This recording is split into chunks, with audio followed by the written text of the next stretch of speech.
Acknowledge the Kumbumeri people, the traditional custodians of this land. I would also like to pay my respects to elders past, present and emerging, and offer my respects to First Australian students and lecturers. I advise that this content contains images of deceased persons. The Kumbumeri region is united with two other family groups that speak a common language of Yugambeh. It is due to this that they are known as the Yugambeh people.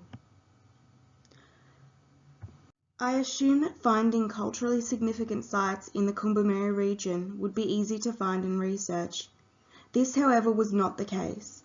I began this journey in the centre of the Gold Coast, Surfers Paradise, where I found no areas of cultural representation.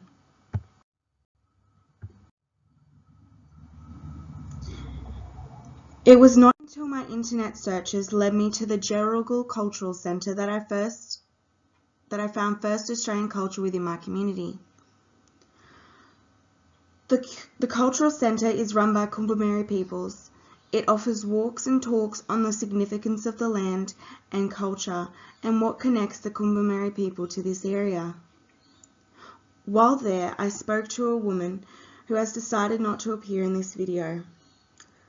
She mentioned that the mountain that the Jerigal Cultural Centre sits below is a dreaming mountain, significant to the Kumbumeri people as a birthing ground for Kumbumeri women. The small inlet where the ocean meets the shore was used by Kumbumeri men and women for fishing and catching crab and shellfish. As seen in this text, it shows the connection to country and the way the Kumbumeri peoples connected to the land. I've been on this mountain, known as the Burleigh Heads National Park, many times, and yet did not know the cultural significance, nor did I ever notice this piece of art.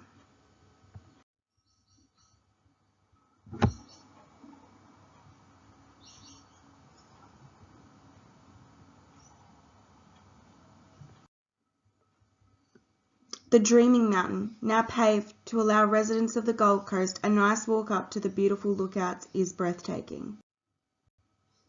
Although paved, it is a lush, overgrown rainforest, with trees that cover the sun, and so close to the ocean you can hear the waves crashing upon the shore. Once knowing the cultural significance and then walking this paved jungle, I felt a sense of calm.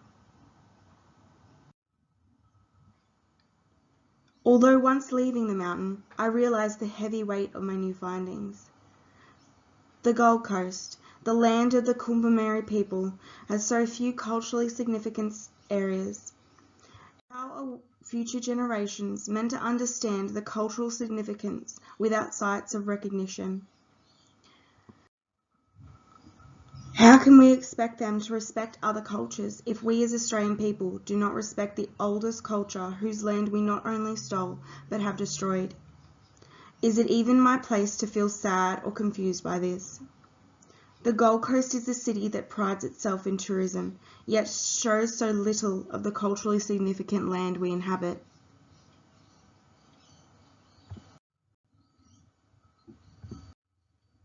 This, however, is shown throughout the history of Australia.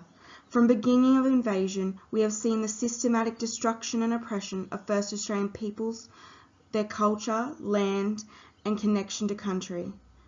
Upon invasion of Queensland in 1820, many First Australian people were made to give up their land and move inland, forced into unpaid labour, kidnapped, and given no rights. We still have a westernised structure that to this day destroys the very fabric of First Australian culture by destroying culturally significant land and failing to acknowledge its significance. My family is from a European background. I also come from a privileged home. The small community I am from did not help me gain knowledge of other cultures, especially First Australian peoples. I was quite sheltered when it came to First Australian peoples and their issues. I did not know the extent of the continued effects of invasion on First Australian peoples, and it is this naive thinking that has affected my ability to see things from other perspectives. Walking on this mountain before this journey was through a different lens, and I had not engaged properly with First Australian peoples until meeting with the people in the Jade Cultural Centre. This class so far has taught me to think critically and view things from other perspectives, to challenge my own ideas and beliefs. I feel that knowledge and critical thinking can help us deconstruct the stereotypical views and blindness to oppression the Kumbamerri peoples and all First Australians face. I feel open, honest dialogue is what is needed in the future. It can not only break barriers, but really listening to views of others is essential. Thank you.